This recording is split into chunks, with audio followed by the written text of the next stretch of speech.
Azahra yang akan memandu acara kita. Sebelumnya, izinkan saya untuk membacakan rundown acara pada hari ini. Satu, pembukaan dan penyampaian safety induction. Dua, pembacaan doa. Tiga, kata sambutan oleh Bapak Firdaus selaku EVP KP dan K3L. Empat, penyampaian launching incident awareness program. Lima, penyampaian materi dasar K3. Enam, diskusi. Tujuh, game. Dan delapan, penutup. Selamatan, marilah kita bersama lebih dahulu penyampaian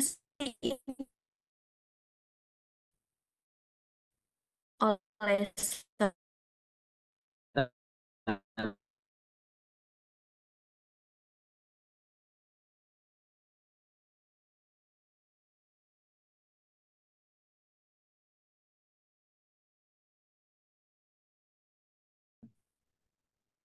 Aku dan pilihlah kursi dengan sandaran punggung agar lebih enak dan mempertahankan siku dengan sudut 90 derajat supaya siku itu tetap menggantung. Selanjutnya yaitu ada posisi laptop ataupun komputer di mana kita harus memposisikan layar laptop sejajar dengan pandangan kita supaya kita dapat fokus dan tetap menyesuaikan kesehatan mata pada saat mengikuti kegiatan. Selanjutnya itu mengatur jarak mata sejauh layar monitor, yang dimana ini telah ditetapkan oleh NASA tahun 1977, 97, yang dimana itu jaraknya itu 35 sampai 60 cm. Selanjutnya, yaitu mengenai pencahayaan, di mana kita harus memilih ruangan yang memiliki sumber pencahayaan yang cukup baik, agar pada saat kita menggunakan Zoom atau mengikuti media digital seperti ini, kita dapat lebih fokus dan tidak terganggu. Dan selanjutnya itu menghindari pencahayaan dari arah belakang, yang di mana ini dapat membuat backlight ataupun sakit mata pada saat kita mengikutinya. Selanjutnya,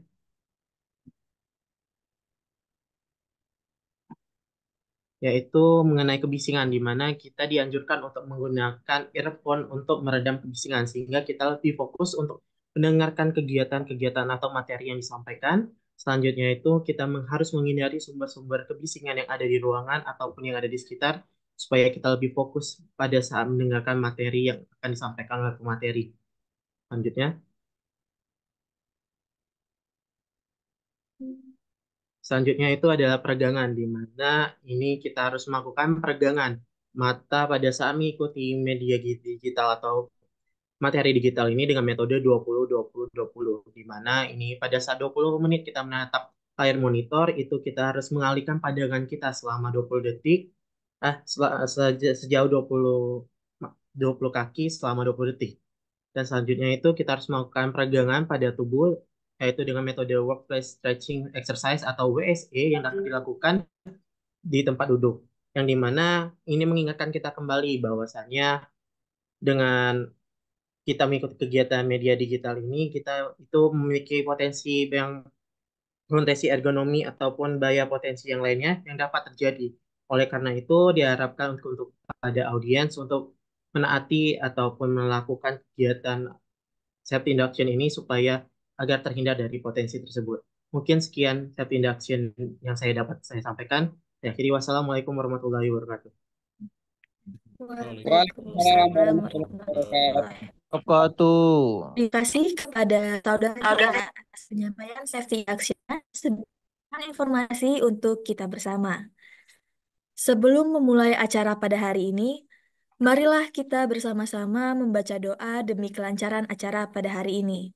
Pembacaan doa akan dipimpin oleh Saudara Yusuf. Kepada Saudara Yusuf dipersilahkan. Bismillahirrahmanirrahim. Assalamualaikum warahmatullahi wabarakatuh. Waalaikumsalam warahmatullahi wabarakatuh.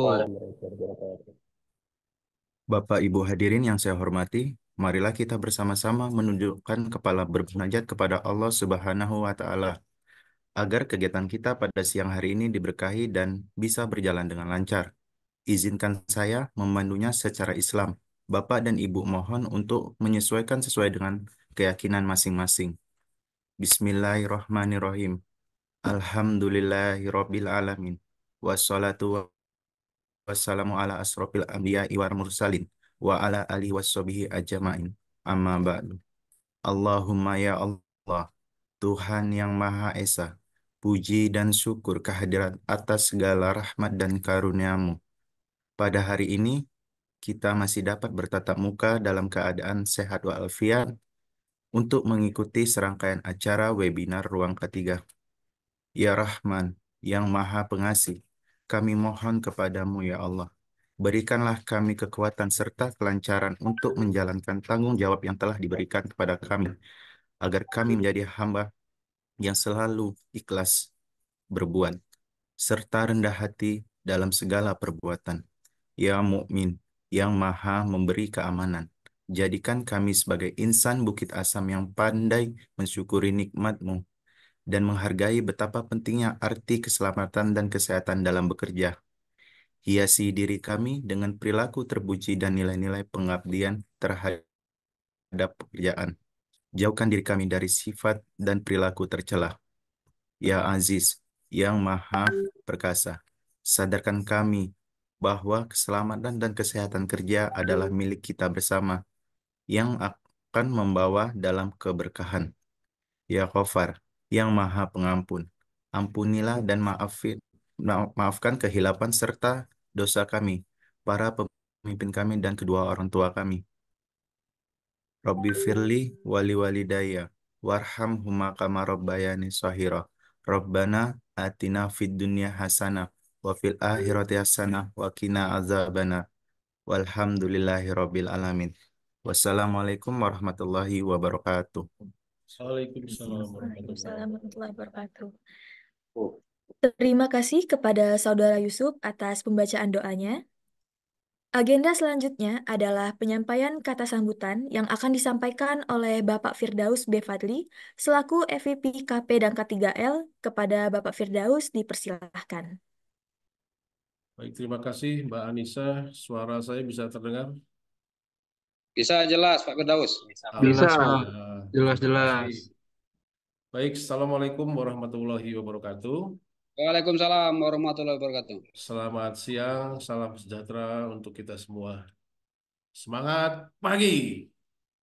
Pagi, pagi, yeay. Waduh, dari 70 hanya 1, 2, 3 orang nih yang jawab. Mungkin habis makan ya. Masih proses. Baik, yang saya hormati, yang terhormat Bapak VP K3 Bapak Yohendri Wisa, yang saat ini tidak bisa hadir, beliau sedang dalam perjalanan dinas, namun kita yakin beliau juga ikut bergabung di dalam webinar ini. Yang saya hormati PJS Asisten Manajer K3 Pertambangan, Ibu Emon Nuela Dika Novayanti, serta yang saya banggakan para panitia dan peserta webinar Ruang K3 pada hari ini. Puji syukur kehadiran Allah Subhanahu wa taala karena atas limpahan berkah, rahmat dan ridhonya kita dapat bertemu dalam agenda webinar Ruang Ketiga volume 1. Nanti ada volume berikutnya ini ya Mbak Anissa ya. Bapak Ibu yang saya banggakan, saya sangat senang sekali dan menyambut baik webinar perdana ini yang diberi nama Ruang K3 volume 1 yang membahas tentang dasar keselamatan dan kesehatan kerja. Acara ini merupakan awal langkah penting dalam meningkatkan kesadaran kita sebagai insan K3 untuk terus berkomitmen terhadap keselamatan dan kesehatan di tempat kerja yang memiliki dampak signifikan terhadap efektivitas dan keberhasilan operasional di PT Bukit Asam. Keselamatan dan kesehatan kerja merupakan aspek yang tidak terpisahkan dari produktivitas dan kesejahteraan di tempat kerja.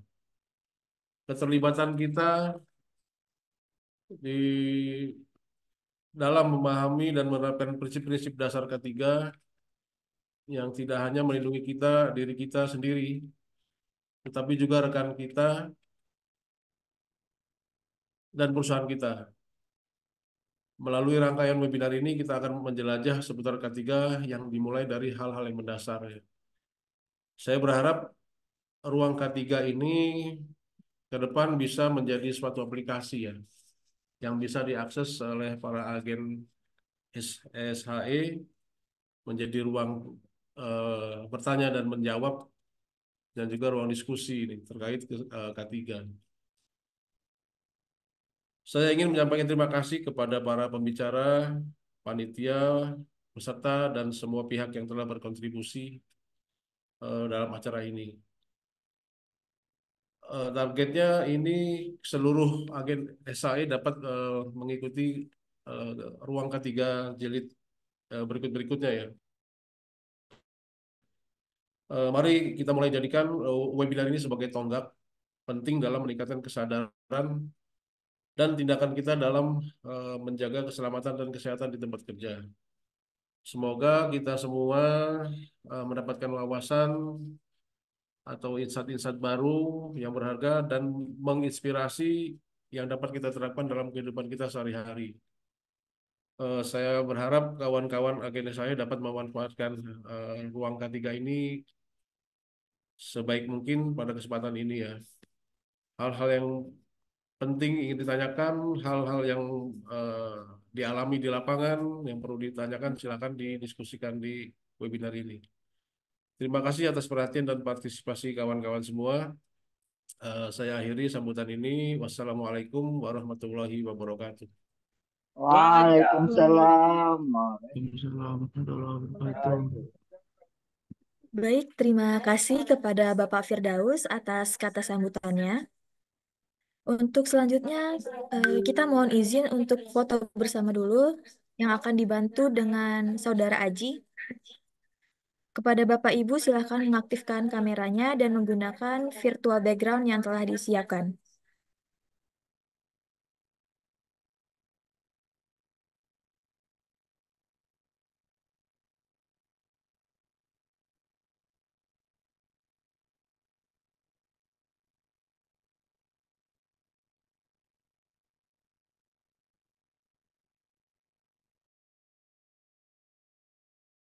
Oke, Bapak Ibu.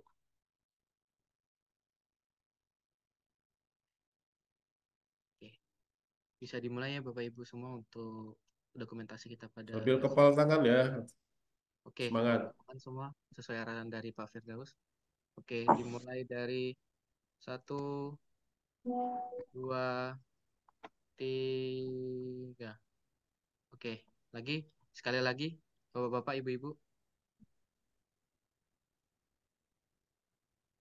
1, 2, 3. Oke, baik. Terima kasih Bapak Ibu semua.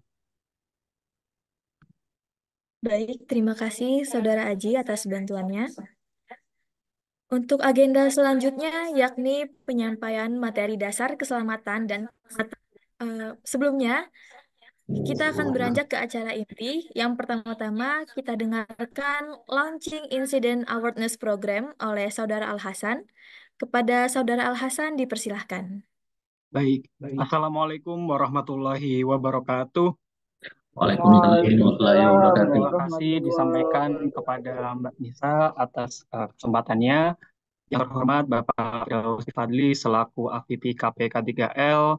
Kemudian yang saya hormati Ibu Emanuela Dika selaku PJS AMK3 Pertambangan, serta teman-teman Ejen SAE mulai dari angkatan 1 sampai 10 yang saya maupun dari teman-teman yang di luar Ejen SAE yang saya banggakan sebagai peserta ruang K3 kali ini. Izinkan pada kesempatan kali ini adalah launching program Incident Awareness. Jadi program Incident Awareness ini adalah program baru untuk khususnya untuk para agen SAE. Dan nanti akan saya jelaskan apa sih program Incident Awareness ini. Nah, program Incident Awareness ini dilatar belakangi oleh tingginya kecelakaan yang ada di PT Bukit Asam ini. Untuk sampai saat ini lebih dari 50 kecelakaan yang sudah terjadi di PT Bukit Asam Tbk, baik itu property damage, near miss, ataupun cedera manusia seperti itu.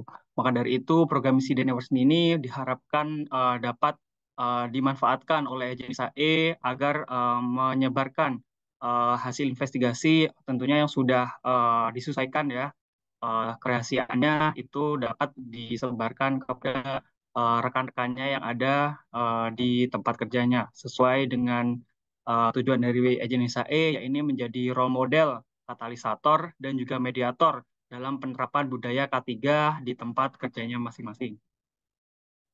Oke, mungkin bisa next. Oke, jadi untuk ini adalah link pelaporan jenis SAE yang baru. Mungkin kalau sebelumnya itu sudah ada 5 ya, ada 5 program dari jenis SAE meliputi dari inspeksi area kerja, inspeksi kelengkapan K3, sweeping golden rule, kemudian hazard report dan juga safety talk. Nah, ini melengkapi dari agen SAE, uh, program agen SAE yakni incident awareness. Nah, untuk incident awareness ini dalam satu link yang sama, yakni di linktree.ii/agent SAE PTBA. Nanti silahkan para agent untuk dapat melihat link tersebut seperti biasa. Oke, next. Oke, dalam incident awareness ini, jadi setiap ada insiden yang ada di PT Bukit Asam, baik di Bukit Asam ini, baik itu property damage, near miss, ataupun cedera manusia, itu akan kami buatkan infografisnya. Itu infografis yang memuat mengenai kronologis kecelakaan, penyebab kecelakaan, kemudian rekomendasi tindakan perbaikan, yang mungkin itu ketika disampaikan kepada rekan-rekan kerjanya, itu dapat menjadi pembelajaran untuk insan di PT Bukit Asam maupun mitra kerja, sehingga kejadian serupa ini tidak terulang kembali di masa depan seperti itu. Untuk saat ini masih ada 6 kejadian yang sudah diupload, 6 insiden, baik itu property damage ataupun near miss yang sudah kami upload di link tersebut. Jadi silahkan nanti untuk insiden awareness-nya itu adalah, kalau di link itu adalah untuk melaporkan. Sedangkan untuk yang topik insiden awareness ini, itu yang nanti akan menjadi bahan atau link untuk infografisnya seperti itu. Nanti silahkan disesuaikan Bapak Ibu untuk dibaca, kemudian dibagikan kepada para rekan-rekan kerja di sekitarnya seperti itu. Next. Oke, baik. Seperti biasanya untuk laporan insiden awareness ini memuat dari angkatan agen SAE. Mungkin next lanjut. Kemudian nama agen SAE, kemudian asal perusahaan agen SAE, kemudian nama perusahaan agen SAE. Mungkin selanjutnya. Nah, yang baru dari insiden awareness ini sama mungkin untuk konsepnya seperti safety talk, namun topiknya adalah kejadian-kejadian yang sudah dialami di PT Bukit Asam seperti itu. Nah, mungkin nanti ini akan menjadi pembelajaran untuk kita semua seperti itu. Nah, untuk ininya pelaksanaan insiden awareness-nya ini, apakah perusahaan Anda melaksanakan insiden awareness dalam periode ini? Jawab saja ya atau tidak. Kemudian apakah Anda terlibat dalam pelaksanaan insiden awareness tersebut? Ya, tentunya karena saya harap yang menjadi pembicara untuk insiden awareness ini adalah para agen SAE, seperti itu, sehingga dapat menyebarkan ke rekan-rekan kerjanya untuk dapat lebih berhati-hati ketika dalam bekerja, ketika ada tindakan tidak aman ataupun kondisi tidak aman, itu dapat mempelajari insiden-insiden yang sudah terjadi. Kemudian di sini juga nanti mungkin di linknya sudah diperbarui, ada jumlah orang yang sudah diberikan insiden awareness. Jadi mungkin ketika safety talk dengan topik insiden awareness ini, berapa sih anggotanya, itu nanti akan ada jumlahnya di formulir tersebut. Sehingga dengan hal tersebut diharapkan kami bisa tahu kuantitas dari orang yang diberikan insiden awareness ini berapa, seperti itu, sehingga kami bisa tahu efektivitas dari program insiden awareness ini seperti apa. Kemudian untuk dokumentasi, seperti Bapak Ibu, saya harapkan untuk segala jenis evidence itu diberi dengan timestamp ya seperti itu. Timestamp di mana timestamp tersebut menjadi bukti bahwasanya Bapak Ibu telah melaksanakan insiden awareness di tanggal yang tidak dilakukan manipulasi seperti itu.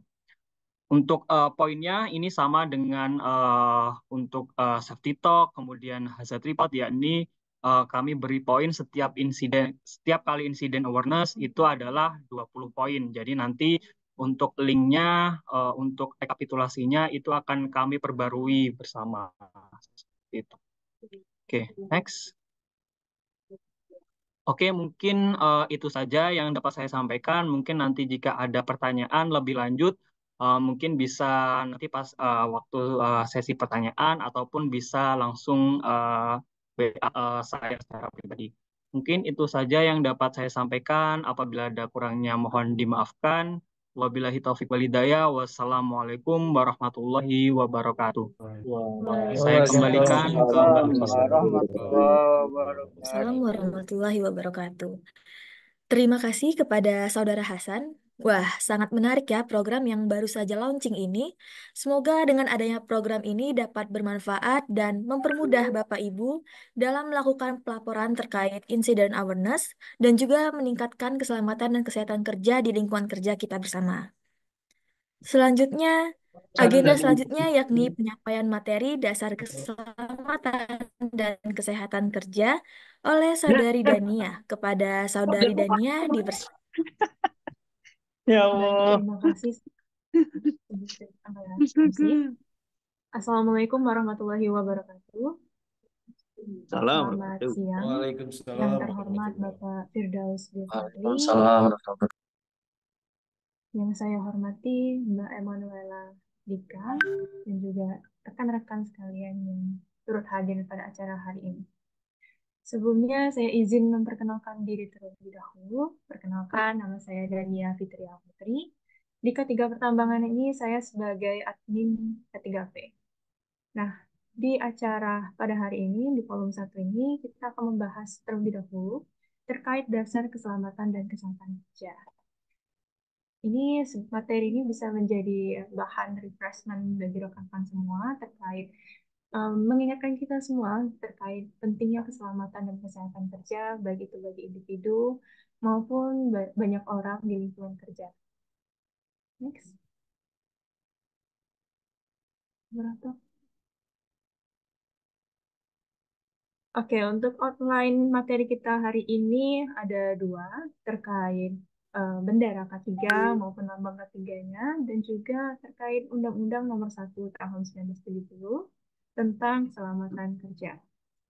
Nah, kenapa kita perlu untuk mengetahui dua materi ini? Karena terutama untuk di lambang ini kita perlu mengetahui identitas asli kita dan juga dalam rangka memasyarakatkan usaha K3 kita di tempat kerja.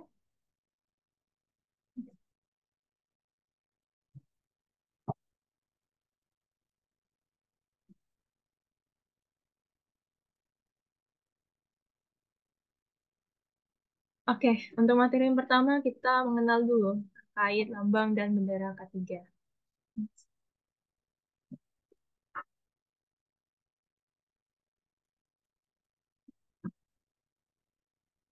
Untuk lambang K3 ini, seperti yang Bapak Ibu ketahui, bentuknya ini berupa palang berwarna hijau dengan roda bergerigi, jumlahnya 11, dan juga bahan dasarnya adalah warna putih. Next.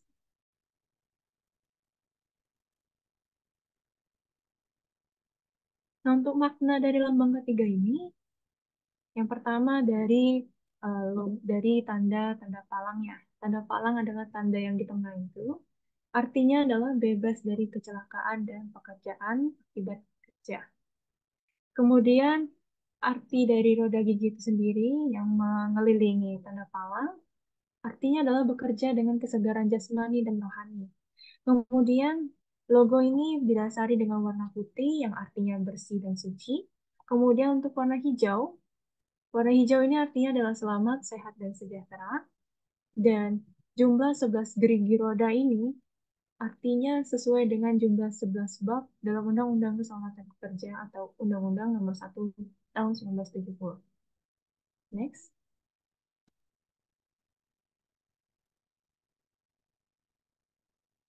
Oke, dasar kenapa kita perlu bendera K3 ini, seperti yang saya sampaikan di awal, bendera K3 ini berfungsi sebagai identitas asli kita, terutama kita yang bekerja di lingkungan K3, di mana keselamatan ini dan kesehatan ini menjadi dasar utama kita dalam menjaga lingkungan kerja kita. Next.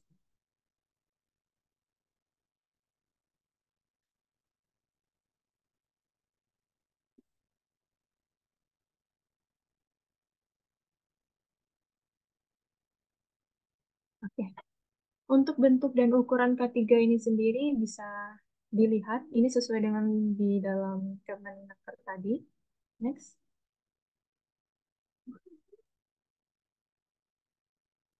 Untuk gambar lebih jelasnya bisa rekan-rekan lihat di layar ini. Untuk ketentuan bendera, bentuknya ini segi 4 dengan warna dasar yang putih. Ukurannya panjang 900 dengan lebarnya 1350 mm.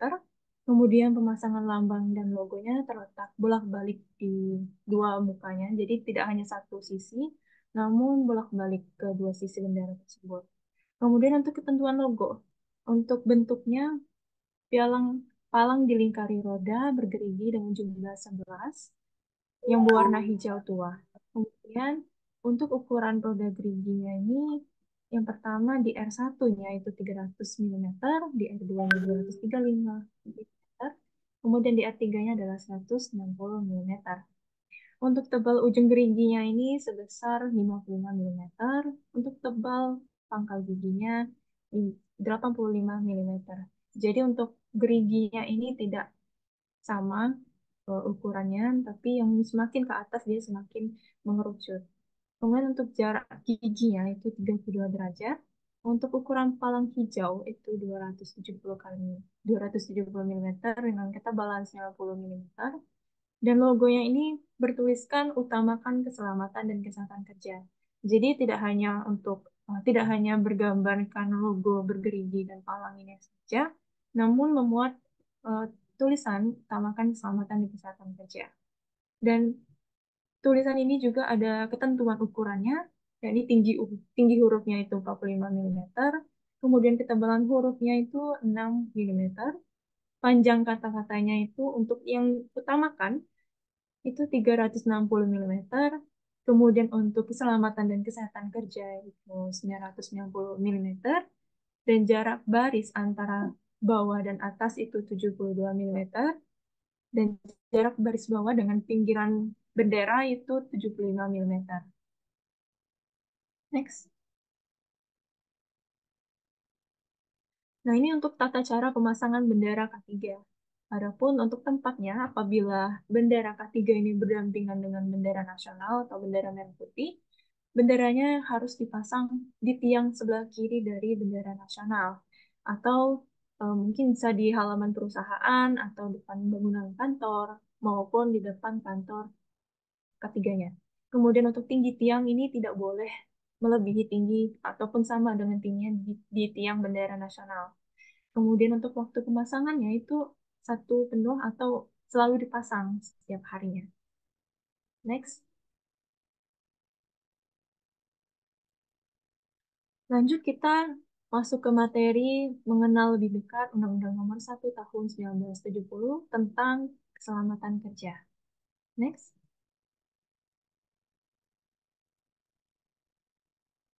Ya, dasar hukumnya ini dimulai dari pasal 27 ayat 2 Undang-Undang 1945. Pada dasarnya, apabila kita pikirkan sebagai manusia, tentu kita memiliki hak untuk selamat, maupun itu ketika bekerja, maupun aktivitas sehari-hari. Nah, begitupun yang termuat dalam pasal 27 ini, yang menjelaskan bahwa tiap-tiap warga negara berhak atas pekerjaan dan penghidupan yang layak bagi kemanusiaan. Jadi setiap warga negara ini berhak atas keselamatan maupun kesehatan kerjanya, khususnya di tempat kerja. Kemudian Undang-Undang Nomor 13 Tahun 2003 tentang Ketenagakerjaan pada pasal 86 dan 87 ini menjelaskan bahwa setiap pekerja atau buruh mempunyai hak untuk memperoleh perlindungan atas keselamatan dan kesehatan kerja, moral dan kesusilaan, dan perlakuan yang sesuai dengan harkat dan martabat manusia serta nilai-nilai agama. Kemudian juga untuk melindungi keselamatan pekerja guna mewujudkan produktivitas kerja yang optimal yang diselenggarakan upaya keselamatan dan kesehatan kerja.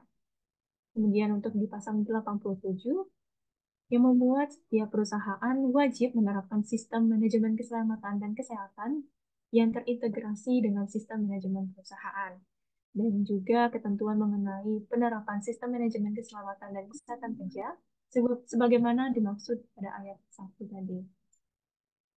Nah, untuk dasar hukum lebih lanjutnya lagi tentang keselamatan kerja ini termuat dalam Undang-Undang Nomor 1 Tahun 1970 tentang keselamatan kerja. Next. Nah, sejarah lahirnya Undang-Undang Nomor 1 1970 ini sebagai pengganti dari Gates Reglement pada tahun 1910, di mana peraturan TR ini sudah ada sejak zaman Belanda yang dimana yang mengatur tentang ketenaga kerjaan di Indonesia. Namun peraturan Gates Reglement ini sudah tidak berlaku lagi karena sifatnya ini bersifat represif atau dalam artinya itu dia kayak mengekang seperti itu.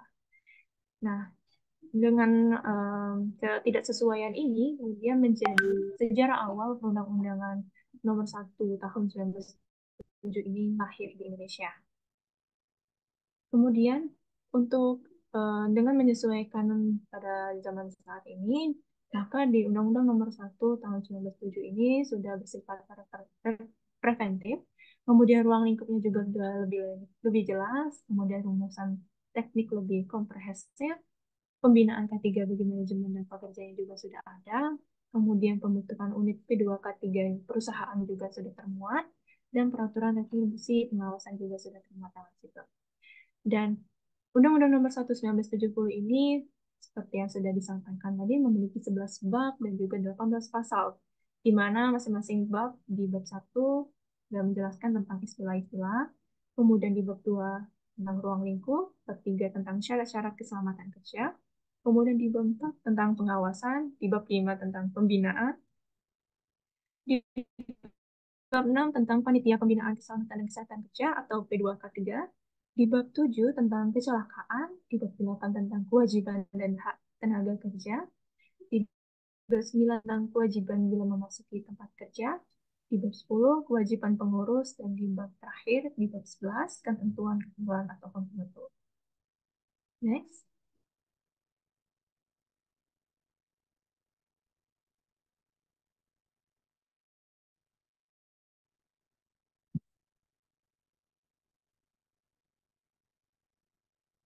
Ya, adapun tujuan K3 yang termuat dalam Undang-Undang Nomor 1 Tahun 1970 ini, yang pertama, tentu untuk melindungi dan juga menjamin keselamatan setiap tenaga kerja maupun orang lain yang berkunjung di tempat kerja.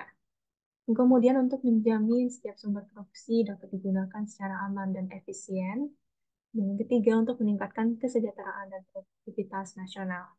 Nah, rekan-rekan semua, tentu kita sadari bahwa semakin terjaminnya keselamatan dan kesehatan kerja maupun di lingkungan kerja ini dapat meningkatkan produktivitas suatu perusahaan. Maka dari itu, dalam Undang-Undang Nomor 1 1970 ini telah memuat beberapa peraturan yang mengatur untuk melindungi dan menjamin keselamatan setiap tenaga kerja.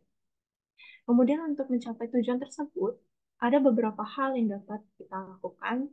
Yang pertama bisa berupa kampanye, seperti yang rekan-rekan agent sudah lakukan, itu ada seperti campaign ya. Kemudian untuk yang kedua itu pemasyarakatan, bisa berupa pemasangan bendera K3 tadi, maupun ke rekan-rekan sekalian berupa edukasi maupun seminar-seminar. Kemudian untuk pembudayaan juga dapat kita lakukan di lingkungan kerja kita, lingkungan maupun di lingkungan sehari-hari kita. Dan yang terakhir adalah kesadaran dan kedisiplinan kita. Yang saya ingat ketika saya berada di bangku kuliah, untuk mewujudkan tujuan keselamatan dan kesehatan ini itu tidak hanya berupa kesadaran, namun bisa juga dari kemampuan. Jadi, fokus dari kemauan dan juga kemampuan.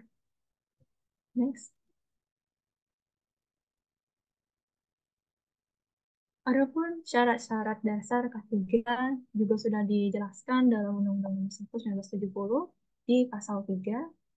Yang pada intinya yang kita highlight di sini adalah mencegah dan juga mengurangi kecelakaan kerja dan juga untuk mengamankan, memperlancar, kemudian untuk memelihara segala jenis aktivitas maupun produktivitas.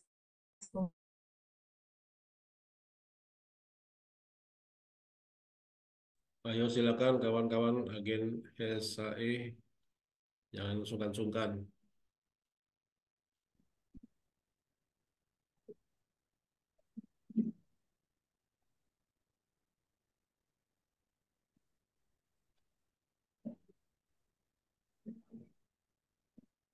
Kepada Bapak Ibu yang ingin bertanya, dipersilakan untuk raise hand.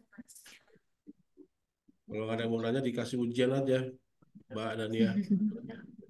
Langsung ujian.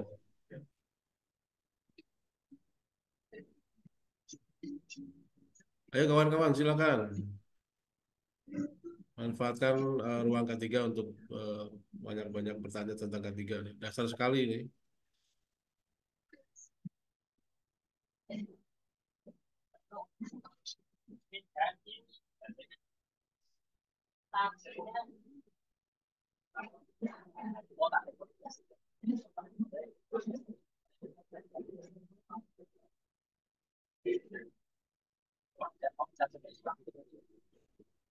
Baiklah, untuk Bapak Ibu semuanya, mungkin kita bisa melakukan games bersama-sama dulu ya. Untuk Bapak Ibu dipersilahkan untuk masuk ke dalam permainan dengan mengklik link yang ada di kolom chat maupun melakukan scan barcode yang ada di layar HP maupun laptop Bapak Ibu sekalian. Silakan untuk join ulang untuk Bapak Ibu sekalian melalui scan barcode ataupun link yang telah dikirimkan melalui kolom chat dengan PIN yang tertera.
Oke, Bapak Ibu silakan untuk join ke gamesnya karena sebentar lagi akan kita mulai. Untuk 3 peserta yang memiliki nilai tertinggi nantinya akan mendapatkan reward dari kami. Oh, yang gagal. masuk. Mungkin diulang lagi Pak melalui link yang dikirimkan melalui kolom chat terakhir.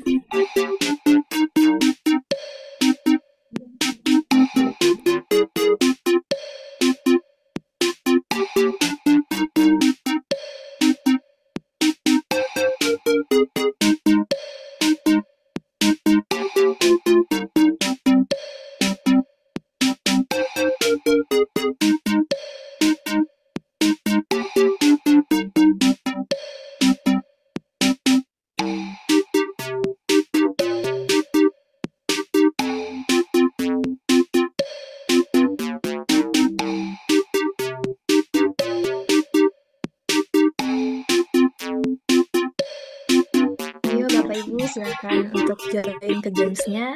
Ini baru 48 peserta ini dari kita ada 87.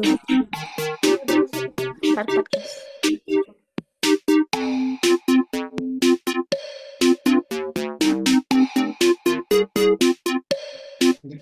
Oke, mungkin kita langsung mulai aja kali ya permainannya. Silahkan menjawab pertanyaan yang ada.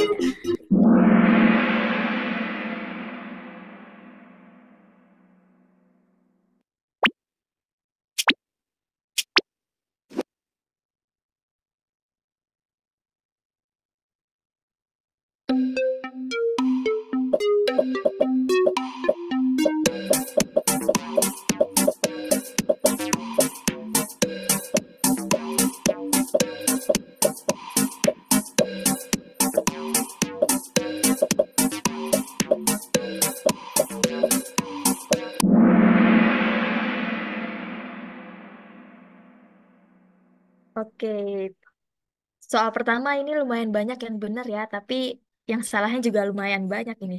Ayo Bapak Ibu bisa yuk jawabnya dengan benar. Lanjut soal kedua. Silakan.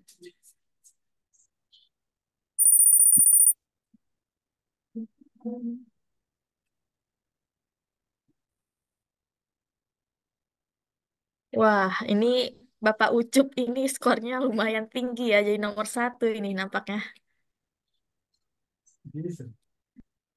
Ada disusul sama Bapak Ges, Bapak Haris. Ini apa ini? Ibu Ai Ai dan Bapak Sindu Putra. Lagi absennya. Oh, ini nggak ada yang mau kwitansi. Ayo, soal kedua, dasar pemilinya bendera K3 tertuang dalam Undang-Undang Nomor 1 Tahun 1970, benar atau salah? Jadi kayaknya udah dijelasin ya dalam materi. Ya, Bapak Ibu apakah menyimak materinya? Kita lihat. Wah, semuanya 12 orang nih. Yang benernya cuma 12 orang ini.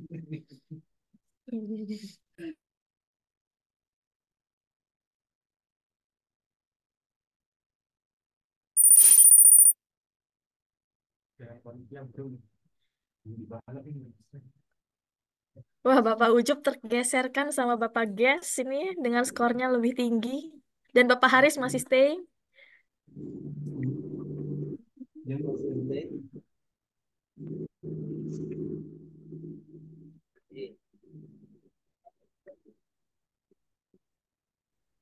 Ayo Bapak Ibu yang lainnya bisa yuk menggeser papan skor.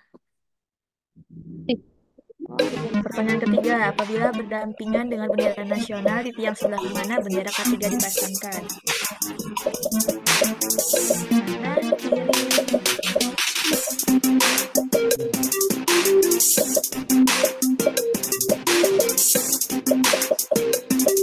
Jadi banyak yang salah Pak.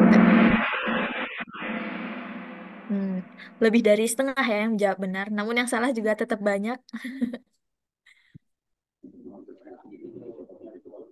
Masih ada yang menjawab bersama dengan bendera merah putih.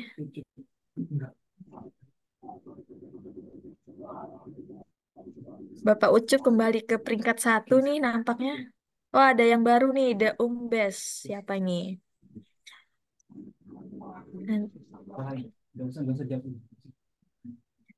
Masih ada sisa 2 pertanyaan.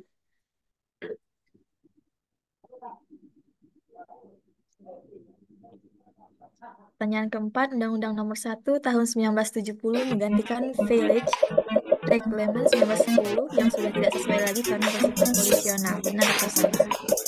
Wah, ini yang jawab cepet banget ini. Jangan salah juga ya. Jawabnya cepet tapi salah nanti.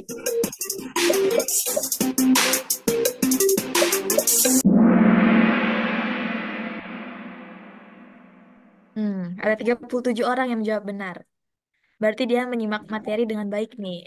Terima kasih Bapak Ibu. Siapa ya skor paling tingginya? Apakah masih Bapak Ucup?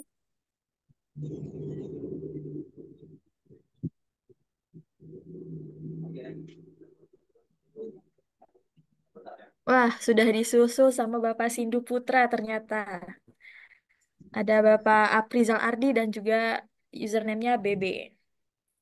Sisa satu pertanyaan, silahkan Bapak Ibu bersaing untuk mendapatkan 3 reward dari kami.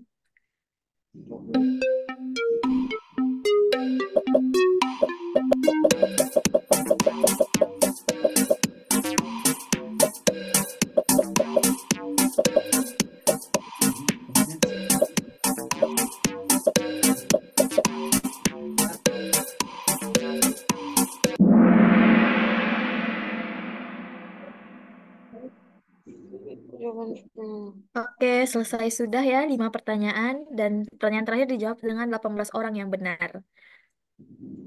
Siapakah hasil terakhir yang dapatkan 3 reward dari kami? Untuk Bapak Ibu yang menang, 3 orang tertinggi ini silahkan untuk screenshot layar HP-nya sebagai bukti untuk mengklaim rewardnya nanti dan dikirimkan ke Bapak Al Hasan.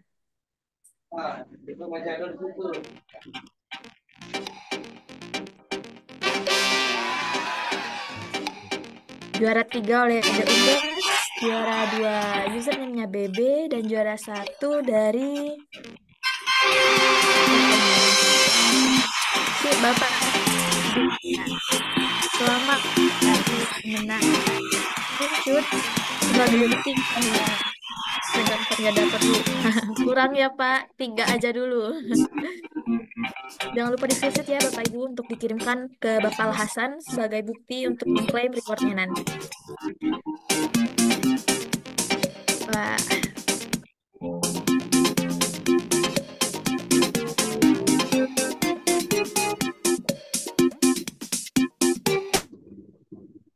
Oke. Yang sudah ikut berpartisipasi dalam games yang kita lakukan barusan. Selamat untuk 3 pemenang. Jangan lupa tadi di screenshot dan dikirimkan ke Bapak Al Hasan. Masalah ada ya? Ketiga soalnya. Tadi dari 5 pertanyaan kayaknya masih banyak ya yang jawab salah. Oleh karena itu kita kembali membuka sesi diskusi untuk tanya jawab.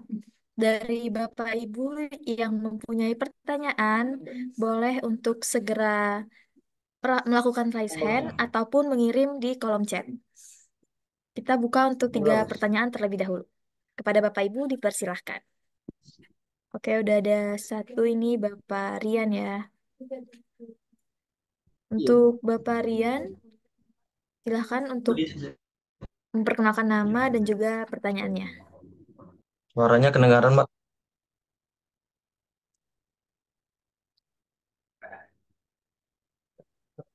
Untuk Mbak Delta, bisa di-mute dulu. Oke. Untuk Bapak Rian, silahkan untuk mengajukan pertanyaan. Ya, halo Mbak. Suaranya jelas, Mbak. Jelas, jika memungkinkan silahkan untuk on cam ya Bapak. Sebentar, Mbak. Soalnya lagi di lapangan juga, Mbak. Mungkin pertanyaannya simpel aja, Mbak. Untuk pertanyaannya sendiri, ini kan kalau saya lihat pada saat pengisian ring presensi absensi awal tadi kan sudah ada, kalau tidak salah ada 10 angkatan ya untuk agen SAE ini sendiri. Pertanyaannya itu untuk bisa ikut training atau mengikuti atau bisa menjadi agen SAE itu sendiri itu apakah memang sudah ada trainingnya dari K3 itu sendiri eh, yang sudah berkoordinasi dengan learning center atau dipilih per satker gitu ya, Mbak? Itu aja sih pertanyaannya. Oke, makasih Mbak. Assalamualaikum warahmatullahi wabarakatuh. Waalaikumsalam warahmatullahi wabarakatuh. Terima kasih untuk Bapak Rian atas pertanyaannya. Mungkin akan langsung dijawab sama Saudara Al Hasan. Pada Saudara Al Hasan dipersilahkan. Baik, terima kasih Mas Hirlan ya, Mas Hirlan dari mungkin dari Mas Rian ya. Oh, Mas Rian ya tadi. Mas Rian dari PTBA ya. Mungkin boleh tahu satker mana Mas Rian? Saya di Watrik, Pak. Oke, dari Watrik ya. Oke, baik. Untuk pegawai organik sendiri, untuk dari PT Bukit Asam, mungkin jumlahnya dibandingkan dengan mitra kerja mungkin tidak terlalu banyak ya dibandingkan dengan mitra kerja seperti itu.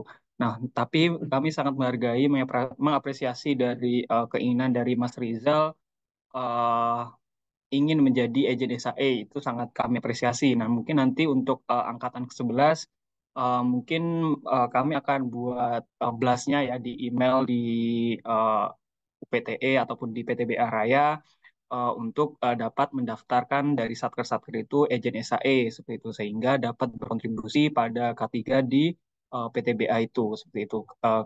Karena kalau saya lihat ini yang aktif itu masih dari mitra kerja seperti itu karena dan itu saat ini agensi saya cukup programnya sudah cukup baik ya seperti itu karena banyak sekali dari mitra kerja yang antusias untuk mengikuti agensi saya ini. Jadi untuk pertanyaan dari Mas Rian tadi, jadi nanti ketika ada pendaftaran langsung saja Mas nanti ada pendaftaran silahkan distorkan nama-nama. Biasanya kami membuka itu mungkin untuk angkatan 11 itu di bulan Juli ya. Di bulan Juli akan ada angkatan pembukaan angkatan Indonesia yang ke-11 silahkan nanti diikuti itu tidak perlu dari diklat ini program dari K3 Pertambangan untuk dapat mencetak agen-agen SAE yang berfungsi atau bertujuan untuk dapat menjadi mediator, katalisator dan jadi role model K3 di mitra kerja ataupun satuan kerja yang ada di PT Bukit Asam ini.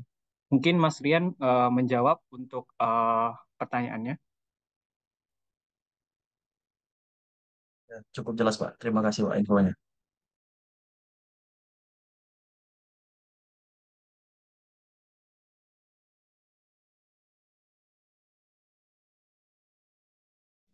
Oke, baik. Terima kasih, Mas Rian. Mungkin untuk selanjutnya saya serahkan kepada Mbak Nisa. Baik, terima kasih pada Saudara Al Hasan dan juga Kak Rian tadi sudah bertanya. Untuk pertanyaan selanjutnya mungkin kita kembali ke kolom chat dulu ya yang tadi pada saat permainan games tertunda dari Bapak Muhammad Fadli PT TCE bertanya terkait apa hak pekerja untuk menolak pekerjaan yang membahayakan keselamatan dan kesehatan sesuai dengan Undang-Undang 1970. Mungkin ini akan dibantu jawab dari Saudari Dania. Kepada Saudari Dania dipersilahkan. Baik, sebelumnya saya ucapkan terima kasih kepada Bapak Andi atas pertanyaannya.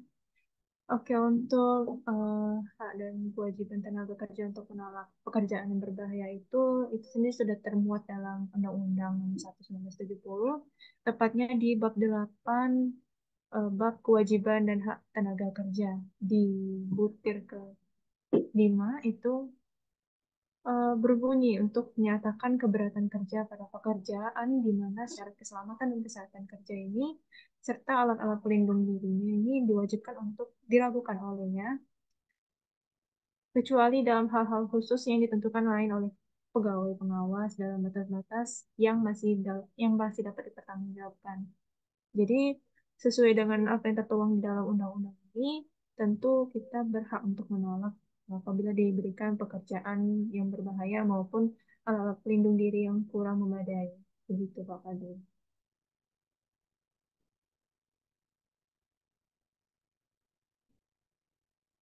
Dari Bapak Muhammad Fadli, apakah sudah terjawab? Baik, sudah, Mbak. Oke, terima kasih Bapak Fadli atas pertanyaannya dan Saudari Dania sudah membantu jawab. Untuk pertanyaan yang ketiga di sesi pertama ini dari Bapak Arianto.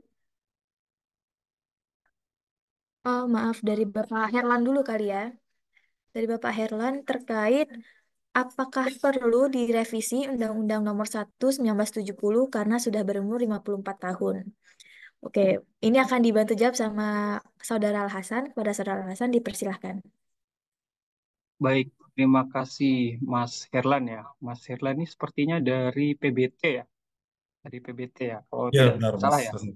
Benar, Oke, PBT. ya, oke, Mas Herlan, oke. Jadi ini pertanyaan kita semua ya, insan-insan K3, bahwasanya Undang-Undang Dasar yang mengatur mengenai K3 itu umurnya sudah cukup uzur ya, sudah setengah abad lebih, dan itu mungkin sudah irrelevan dengan apa yang terjadi dalam industri saat ini yang mungkin sudah sangat kompleks, sangat berubah, sehingga tantangan-tantangan K3 itu juga sangat berubah, sehingga undang-undang tersebut sepertinya sudah irrelevan atau tidak relevan dengan apa yang ada seperti itu.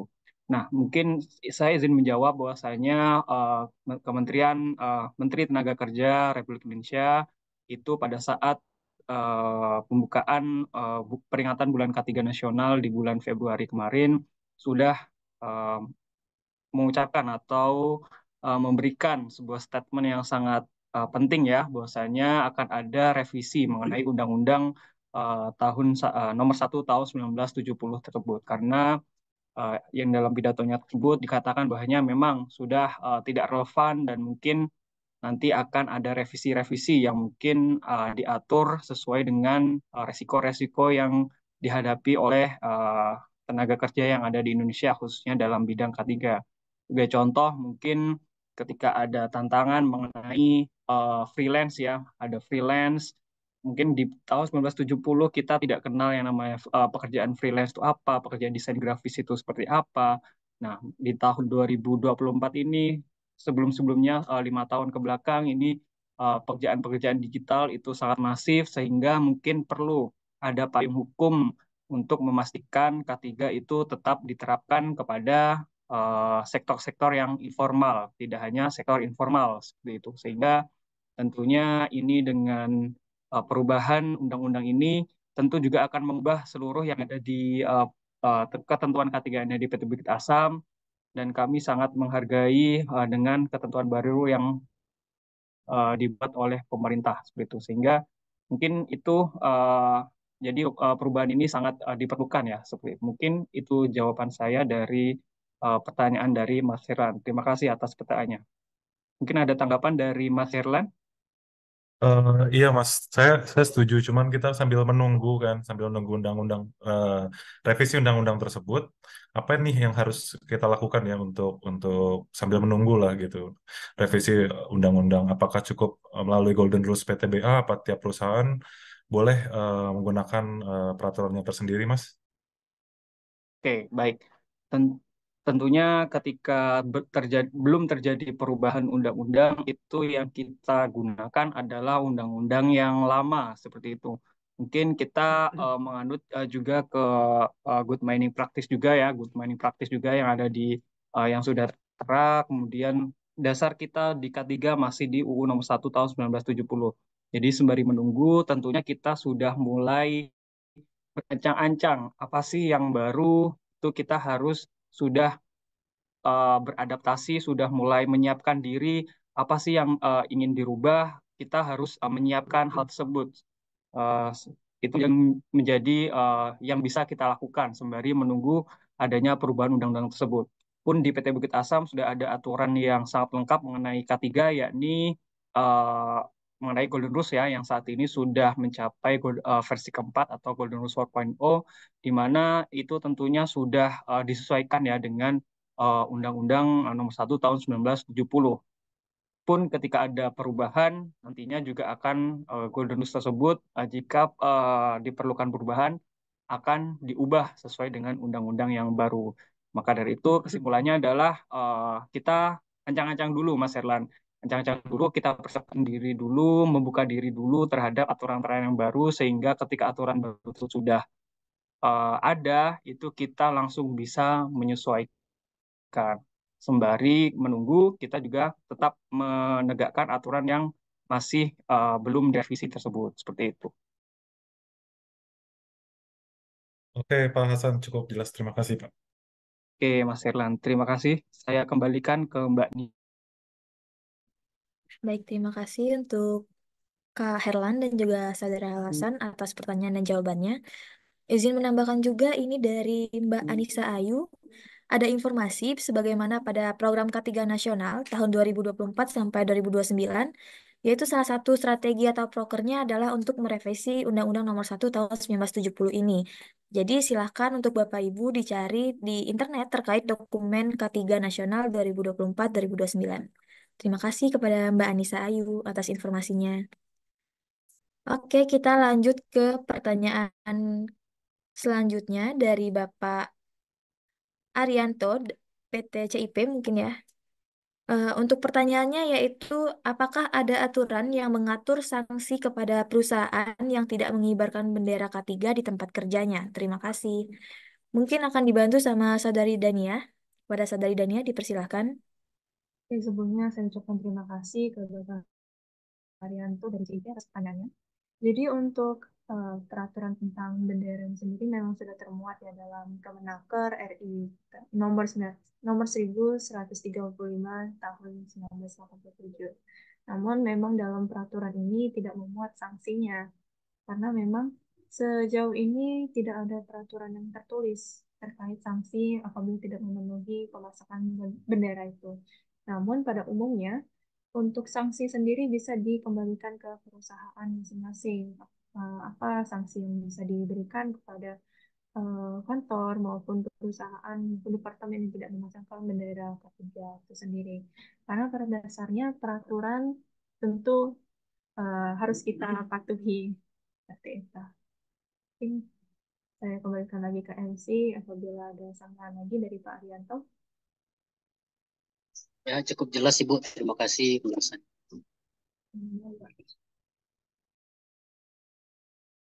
Baik, terima kasih kepada Saudari Dania dan Bapak Arianto. Pertanyaan selanjutnya dari Marti Sonia, PTBAK, bertanya terkait tata cara kerja yang harus dijalankan oleh semua karyawan. Apakah boleh dilanggar dengan alasan ada KTA yang belum dikendalikan? Akan dijawab oleh Saudara Al Hasan. Pada Saudara Al Hasan dipersilahkan. Baik, terima kasih Mbak Marti Sonia ya dari PT BAK. Baik, pertanyaannya adalah TLTCK yang harus dijalankan oleh semua karyawan, apakah boleh dilanggar dengan alasan ada KTA yang belum dikendalikan? Baik, izin menjawab. Kita awali dulu ya dari paling awal terlebih dahulu. Misalnya ketika kita membuat sebuah TL atau TCK, tentunya ini melibatkan review dari berbagai pihak. Salah satunya mungkin tentu ketika ada uh, TL atau TCK itu dari pihak K3. Tentunya dengan TLTCK ini mungkin ketika membuat TLTCK itu tidak langsung kita sekali ngetik, kita sekali buat itu langsung jadi. Perlu ada beberapa revisi ketika membuat sebuah TLTCK seperti itu. Maka dari itu dengan TLTCK tersebut seharusnya sudah matang ya atau sudah melalui berbagai brainstorming, kemudian melalui diskusi yang panjang dengan berbagai para ahli ataupun pekerja yang menjalankannya. Nah, dari itu ketika TLTCK ini dilanggar, tentunya itu tidak diperkenankan ya seperti itu. Namun di sini kasusnya adalah apakah boleh dilanggar dengan alasan ada KTA yang belum dikendalikan. Tentunya maksud di sini mungkin KTA-nya itu kondisi tidak aman itu terjadi di dalam TLTCK-nya gitu ya mungkin maksudnya dari Mbak Marti. Mungkin Mbak Marti ada penjelasannya maksudnya dengan pertanyaannya ini. Iya, izin Pak Hasan ya.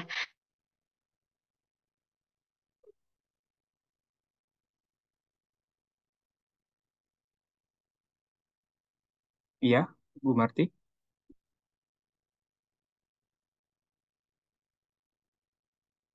Oke, mungkin eh, terkendala jaringan ya di Tarang. Saya mungkin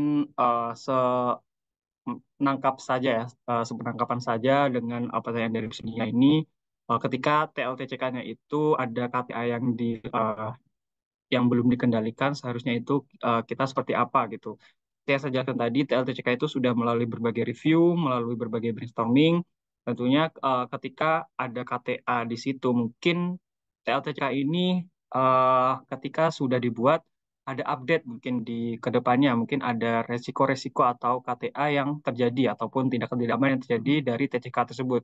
Tentunya itu TCK harus direview kembali sehingga menghasilkan TCK yang memang benar-benar aman untuk dijalankan oleh para pekerja ataupun operator ataupun driver yang menjalankannya seperti itu. Jadi harus diperbarui dengan resiko-resiko yang muncul ketika TCK tersebut dijalankan seperti itu. Mungkin itu saja yang dapat saya sampaikan. Saya kembalikan ke Mbak Anissa. Baik, terima kasih Saudara Hasan dan juga Mbak Marti terkait pertanyaan yang telah diajukan. Untuk pertanyaan selanjutnya dari Mbak Delta, PT Tramindona Kusuma Jaya. Mbak Delta bertanya bagaimana keterkaitan antara kesehatan dan keselamatan kerja dengan produktivitas kerja dan apa yang akan terjadi jika K3 tidak diterapkan. Pertanyaan ini akan dibantu jawab dengan Saudari Dania. Pada Saudari Dania dipersilahkan. Oke, sebelumnya terima kasih kepada Mbak Delta atas pertanyaannya. Keterkaitan antara kesehatan dan keselamatan kerja sendiri tentu memiliki kaitan yang erat dengan produktivitas kerja, di mana pekerja yang lebih sehat dan produktif itu biasanya akan kondisi kesehatan itu dia lebih baik dan memungkinkan mereka itu untuk bekerja dengan efisien dan juga lebih fokus, sehingga untuk menghasilkan outputnya itu juga lebih besar. Kemudian pekerja yang aman itu biasanya juga lebih produktif, di mana lingkungan kerja yang aman ini memungkinkan pekerja itu lebih fokus dalam bekerjanya terhadap tugas-tugasnya tanpa khawatir akan dia cedera maupun kecelakaan dalam lingkungan kerjanya. Dan dengan perasaan tersebut bisa meningkatkan produktivitas karena mengurangi gangguan ataupun kekhawatiran yang mungkin akan mengganggu produktivitas dan kinerjanya. Kemudian juga kurangnya kecelakaan yang mengurangi waktu yang hilang juga, dan juga lingkungan kerja yang aman dan sehat ini juga bisa meningkatkan moral pekerja itu. Karena pekerja yang merasa bahwa dirinya bekerja dengan selamat dan sehat, itu akan lebih cenderung memiliki moral yang lebih tinggi, karena bisa mempengaruhi ataupun meningkatkan motivasi dan juga loyalitas pekerja tersebut terhadap perusahaannya. Kemudian kalau K3 tidak diterapkan, itu tentu banyak konsekuensinya, bisa menimbulkan bahaya dan merugikan banyak pihak, baik itu bagi pekerja itu sendiri maupun perusahaan. Nah, untuk beberapa konsekuensi yang bisa terjadi ini bisa risiko cedera maupun kecelakaan, dan juga bagi perusahaan maupun individu itu sendiri bisa meningkatkan biaya. Kemudian juga dari hal-hal yang ditimbulkan tersebut bisa terjadi penurunan produktivitas. Dan mungkin apabila dampaknya serius, itu bisa terjadi penghentian operasi bagi perusahaan itu sendiri. Mungkin itu yang dapat saya sampaikan. Saya kembalikan lagi ke MC apabila Mbak Delta dan bisa lagi. Terima kasih. Baik, terima kasih Saudari Dania dan juga Mbak Delta. Apakah sudah jelas, Mbak? Sudah Mbak, jelas Mbak. Terima kasih ya Mbak. Oke, terima kasih Mbak Delta. Untuk pertanyaan selanjutnya ada dari Bapak Diki, PT Best Power. Bertanya terkait agen SHE, apakah anggota agen SHE hanya anggotanya yang mitra kerja yang beraktivitas di pertambangan saja atau membuka peluang anggota dari afiliasi anak perusahaan? Pertanyaan ini akan dibantu jawab dengan Saudara Hasan. Pada Saudara Hasan dipersilahkan. Oke, baik. Terima kasih pertanyaannya dari Mas Diki ya, dari BES ya. Mungkin ini tetanggaan ya, dari BES dengan kantor K3 Pertambangan kurang lebih nggak jauh lah ya, karena tadi saya juga Jumatan di sana juga ya. Jadi mungkin baik, saya sangat mengapresiasi antusias dari Mas Diki ya. Ya, Mas Diki dari PT BES ini sangat berantusias untuk menjadi agen SAE ya, mungkin karena melihat program-program agen SAE ini mungkin cukup baik. Mungkin saya tanya dulu ke Mas Diki. Tahu Ejenisa ini dari mana Mas Diki? Baik, Mas. Terdengar, Mas? Iya, terdengar. Baik, selamat siang. Perkenalkan, nama saya Diki Kusmayadi. Saya Safety Officer-nya PLTU TE 3 kali 10 megawatt. Sebenarnya sih karena mengingat kegiatan kita ini dari sisi BES sendiri, karena mobilitas kita kan untuk ke aktivitas tambangnya boleh dikatakan cukup tinggi juga, biarpun tidak sesering teman-teman yang beraktivitas di tambang pada khususnya. Karena berapa kali kami mendapati bahwasannya khususnya bagi unit-unit kerja kami, penunjang-penunjang kerja kami ini yang ada aktivitas di dalam tambang juga. Makanya kami coba sedikit bertanya apakah kami dari sisi PLTU sendiri apakah bisa menjadi agen SHE itu sendiri atau anggota-anggotanya itu semuanya yang khususnya di bidang pertambangan saja. Karena mengingat kami kan bukan sisi tambang kan, kami hanya sekedar supporting listrik bagi bangku dan tal.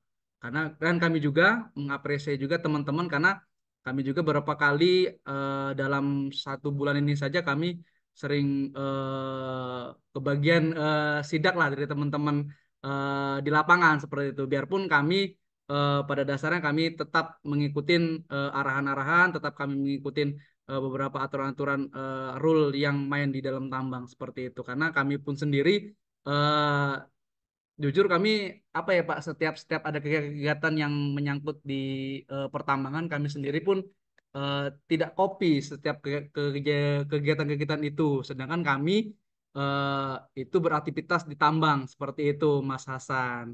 Makanya saya mencoba bertanya apakah dari kami sendiri pun bisa menjadi agen atau hanya kami sebagai peserta saja. Karena kami dapat informasi ini ya itu tadi dari teman-teman yang ada karena kebetulan kami juga biarpun kami tidak saat ini tidak menjadi agen kami juga berkomunikasi dengan teman-teman yang lain sebagai safety safety yang di perusahaan-perusahaan lain juga karena kami kan mau tidak mau suka tidak suka kami akan berkomunikasi dengan mitra-mitra yang lain seperti itu Mas Hasan. Oke, terima kasih Mas Diki atas pertanyaannya. Jadi Iya. sangat menarik ya. eh, Pertanyaannya sangat antusias mengenai Ejenisa E ini. Jadi mungkin saya jelaskan dulu ya mengenai histori dari Ejenisa E ini sebenarnya seperti apa. Jadi Ejenisa E ini dibentuk oleh kami dari K3 Pertambangan mulai tahun 2020 hingga saat ini itu sudah ada kurang lebih 10 angkatan dengan agen yang aktif itu sekitar 250-an lebih Ejenisa E yang aktif seperti itu. Dan mayoritas memang untuk saat ini tuh Mas Diki masih dari mitra kerja dari PT Bukit Asam gitu. Dan juga untuk satuan kerja ini juga masih sedikit. Tapi kami tidak menutup kemungkinan di pembukaan jenis SAE Angkatan 11 di bulan Juli nanti kami juga akan mengajak dari satuan kerja, kemudian mungkin juga akan berkolaborasi karena kami di PT Bukit Asam tentunya juga uh, megang key value kita, core value kita yaitu kolaborasi salah satunya untuk dapat bersinergi mencapai tujuan dari PT Bukit Asam sendiri yakni untuk dapat mencapai safety resilience seperti itu sehingga tidak menutup kemungkinan nanti Mas Diki kalau ada undangan silahkan nanti diikuti teman-temannya juga yang dari BES silahkan diajak Baik, Mas. mungkin dari AAP lain juga mungkin dari BPI maupun yang mungkin masih di lingkup PTE ya karena Iya, kalau di betul. lingkup unit yang lain itu kami belum bisa mengakomodir mungkin yang di Tarahan ataupun yang di Ketapati itu mungkin karena jaraknya terlalu jauh itu kami masih belum mengakomodir tapi untuk yang PTE insya Allah tempat-tempat AAP yang masih dekat lah seperti itu seperti BES ataupun BPI dan mungkin juga SUM 8 itu mungkin nanti akan kami bisa akomodir untuk jenis A ini sehingga nanti bisa lebih banyak jenis AE yang tersebar di Bukit Asam ini sehingga dapat meningkatkan kualitas K3 dari PT Bukit Asam. Oke, itu jawaban saya dari Mas Diki. Nanti insya Allah di bulan Juli kami akan mengirim undangan untuk mengikuti jenis AE. Boleh. Terima kasih Mas Hasan atas informasinya. Mudah-mudahan dari tim kami juga akan mengikuti apa yang sudah menjadi atau sudah menjadi agenda dari teman-teman agen SHE. Mungkin itu aja. Terima kasih Mas atas informasinya Mas. Sama-sama, Mas Diki. Baik, terima kasih kepada Mas Diki dan juga Saudara Al Hasan atas pertanyaannya yang sangat bermanfaat ya untuk kita ketahui. Untuk selanjutnya mungkin ini akan menjadi pertanyaan terakhir pada sesi diskusi kita hari ini dari Bapak Amirul Mukmin. Izin bertanya Mbak tentang pekerjaan area kerja pertambangan PTBA di Tanjung Enim. Rekan kita melakukan kesalahan dalam pekerjaan, lalu ditilang dengan bukti formulir bukti pelanggaran. Sedangkan di formulir tersebut ada sanksi administrasi, baik SP1, 2, dan 3, ataupun pelubangan main permit. Tapi kita tetap melakukan pembayaran denda sesuai Golden Rules terbaru. Apakah sanksi tersebut bisa cukup pelubangan main permit atau SP kepada pekerja, atau harus membayar sanksi? Baik, terima kasih kepada Bapak Amirul. Pertanyaannya sangat bagus sekali. Mungkin akan dibantu jawab dari Saudara Al Hasan. Kepada Saudara Al Hasan, dipersilahkan. Baik, terima kasih Pak Amirul ya. Mungkin saya izin menjawab karena untuk Golden Rules ini juga masih di bawah pekerjaan saya ya, seperti itu dari K3 Pertambangan. Jadi perlu diketahui bahwasanya TCK Golden Rules itu sesuai yang sudah disepakati bahwasanya Golden Rules saat ini sudah masuk ke versi keempat, yakni Golden Rules 4.0, di mana di situ sudah dijelaskan secara rinci apa-apa saja sih pelanggaran yang dilakukan oleh pekerja ataupun driver, kemudian bagaimana sanksinya, itu sudah dijelaskan secara rinci dalam Golden Rules tersebut. Mungkin nanti bisa di-share juga nanti untuk Golden Rules 4.0 itu nanti mungkin jika Bapak tidak ada dokumennya silahkan minta ke saya, silahkan hubungi saya. Tapi kalau secara prosedur, kalau terjadi suatu pelanggaran, misalkan seseorang terkena sweeping Golden Rules.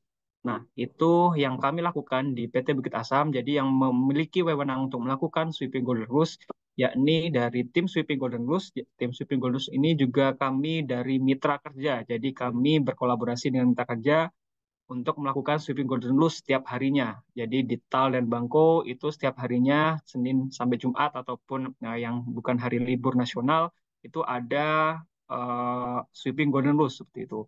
Pun juga dari K3 Pertambangan sendiri juga melakukan sweeping Golden Rules. Jadi itu adalah orang yang berhak untuk memberikan denda ataupun melubangi main permit dari pekerja seperti itu. Yang lainnya itu belum mempunyai wewenang sampai seperti itu. Jadi ketika terjadi pelanggaran boleh melaporkan ke kantor K3 Pertambangan, nanti K3 Pertambangan yang akan melakukan wewenang tersebut.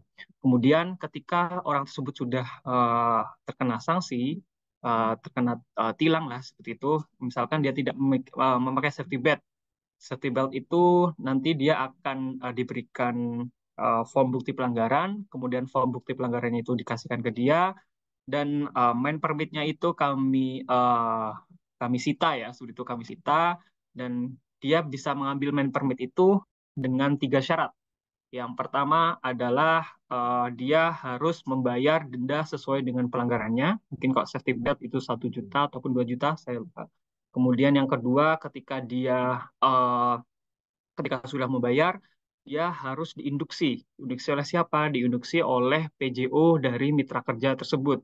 Ataupun kalau satker di coaching oleh kepala satuan kerja atau VP ataupun atasan dari pekerja tersebut.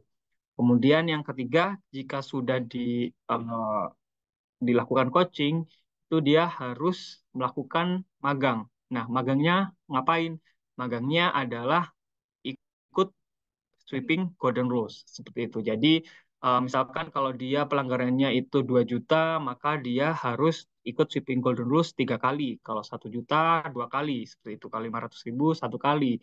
Sehingga itu ketika mereka sweeping Golden Rules, mengikuti sweeping Golden Rules, dia akan tahu apa sih kesalahannya, apa sih yang harus dilengkapi ketika masuk tambang, sehingga kesalahan mereka itu tidak diulangi kembali. Jadi sebagai efek pembelajaran, efek jera kepada para pelanggar ini. Seperti itu. Mungkin itu uh, jawaban untuk pertanyaan dari Amirul Mukminin. Amirul Mukmin semoga menjawab. Saya kembalikan ke Mbak Nisa. Baik, terima kasih kepada Saudara Al Hasan atas jawabannya. Untuk pertanyaan terakhir nih ada, ya, sama-sama Bapak Amirul Mukmin. Terima kasih juga atas pertanyaannya yang sangat bermanfaat untuk kita bersama. Pertanyaan terakhir akan ditutup dari Muhammad Rafli, PT Trakindo. Izin bertanya, Mbak, terkait durasi atau batas waktu pelaporan evidence dari waktu pelaksanaan sweeping yang dilakukan dan terkait legalitas atau konfidensial dokumen yang ada di topik incident awareness. Apakah boleh kami ambil sebagai materi safety talk di internal kami? Akan dijawab sama Saudara Al Hasan. Pada Saudara Al Hasan, persilahkan. Baik, terima kasih dari Mas Rafli ya, dari PT Trakindo. Izin menjawab yang pertama terkait durasi atau batas waktu pelaporan evidence dari waktu pelaksanaan sweeping yang dilakukan. Oke, jadi ini mungkin banyak agent yang bertanya ya, apakah yang 2023 itu sebenarnya boleh diinput nggak sih, Pak? Nah, jawabannya adalah kami sudah membatasi ya untuk 2023, kami sudah membatasi untuk dilaporkan paling terakhir itu di triwulan 1 kemarin. Jadi untuk di triwulan kedua 2024 ini kami sudah tidak menerima sweep dokumentasi sweeping dari tahun 2023. Jadi silahkan untuk sweeping-sweeping yang di 2023 dari bulan Januari ataupun dari Februari, Maret, silahkan eh, bisa dilaporkan di bulan ini. Tapi yang menjadi perhatian saya adalah bahwasanya dokumentasi sweeping itu harus pure organik dari Bapak Ibu sendiri yang melakukan sweeping, bukan dari orang lain. Karena kemarin kami menemukan bahwasanya ada kasus melaporkan bukan mereka yang melakukan sweeping, tapi orang lain, tapi dokumentasinya dikirim sehingga itu tidak dibenarkan seperti itu. Kemudian yang semoga menjawab untuk pertanyaan pertama, kemudian pertanyaan kedua adalah terkait legalitas atau confidential dokumen yang ada di topik incident awareness, apakah boleh kami ambil sebagai materi safety talk di internal kami?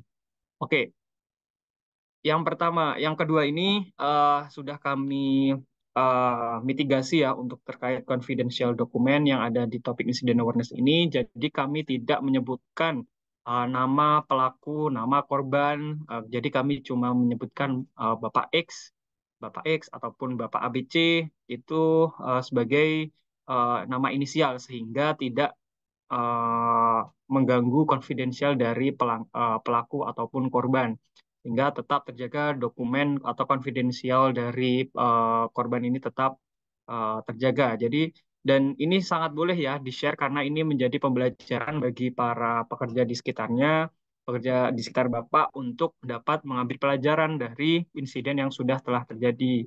Misalkan ada insiden tailgating, ternyata setelah diselidiki penyebabnya adalah tindakan tidak aman berupa sudah fatik ya seperti itu. Mungkin sudah fatik karena ternyata setelah dilakukan investigasi histori dari aplikasinya itu TikTok dimainkan di jam-jam waktu istirahat. Nah, seharusnya itu adalah hal yang tidak boleh terjadi dan itu menjadi pembelajaran bagi semuanya sehingga hal tersebut tidak terulang kembali. Mungkin itu yang dapat saya sampaikan dari pertanyaan Mas Rafli. Saya kembalikan ke Mbak Nisa. Terima kasih. Baik, terima kasih kepada Saudara Hasan atas jawabannya. Sama-sama Bapak Rafli. Baiklah, mungkin dari materi yang sudah kita dapatkan pada hari ini, Bapak Ibu sudah lumayan paham ya apa aja yang akan bermanfaat nantinya untuk membantu kinerja kita dalam keselamatan dan kesehatan kerja. Terima kasih kepada Bapak Ibu yang telah aktif berpartisipasi pada sesi diskusi kita pada hari ini. Mungkin dengan berakhirnya sesi diskusi kita, maka berakhir pula acara kita pada hari ini. Namun sebelumnya, Bapak Ibu dipersilahkan untuk mengisi link evaluasi yang akan ada dikirimkan melalui kolom chat dan juga bisa di-scan barcode melalui layar HP maupun laptop Bapak Ibu sekalian.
dipersilahkan untuk mengisi link evaluasi terlebih dahulu melalui scan barcode yang ada di layar HP maupun laptop Bapak Ibu sekalian, dan juga bisa melalui link yang ada di kolom chat. Kami tunggu sekitar 2 menit.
Untuk Bapak Ibu silahkan untuk dapat mengisi link evaluasinya.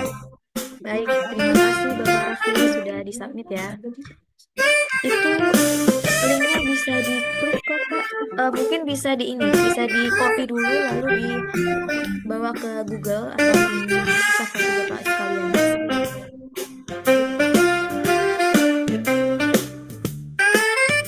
Waktu pengisian link evaluasi kami beri waktu sampai 15.30 ya kepada Bapak Ibu sekalian. Silahkan untuk mengisi link tersebut.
Ada beberapa ya dari Bapak Ibu sekalian. Konsep pelaksanaan sesuai MC-nya harus dipertahankan dan kita usahakan lebih bagus dipertahankan. Terima kasih. Terus diadakan di tiap bulan lebih baik atau 2 bulan sekali. Iya, insya Allah. Terima kasih untuk sarannya Bapak Ibu sekalian. Pembahasan materi yang cukup mudah dimengerti dan dipahami layak untuk dipertahankan. Terima kasih. Membuka acara untuk orang-orang yang tidak termasuk dalam agent SAE perlu dipertahankan untuk maju bersama. Sebaiknya diperbaiki lagi kesusunan acaranya agar terarah, tidak bolak-balik dari pertanyaan terus ke games kembali. Baik, terima kasih Bapak Ibu atas sarannya. Semoga ada yang insya Allah mungkin bisa itu diadakan ya. Oke, terima kasih untuk Bapak Ibu sekalian atas masukan dan sarannya. Itu akan menjadi evaluasi terhadap kami untuk acara-acara selanjutnya. Baik, dengan berakhirnya sesi evaluasi tersebut, maka berakhir pula acara kita pada hari ini. Kami ucapkan terima kasih atas kehadiran Bapak dan Ibu. Semoga apa yang telah disampaikan dalam acara kita hari ini dapat bermanfaat dan dapat mendukung kinerja K3 yang lebih baik. Saya, Anissa Azahra, selaku MC, izin menutup acara kita pada hari ini. Dan jangan lupa Bapak Ibu tetap dinantikan ruang K3 volume-volume selanjutnya. Dan terima kasih, lebih dan kurangnya saya mohon maaf. Selamat siang dan salam K3. Wassalamualaikum warahmatullahi wabarakatuh. Waalaikumsalam. Waalaikumsalam warahmatullahi wabarakatuh. Semangat pagi. Pagi. Yes. Izin lip semuanya. Thank you.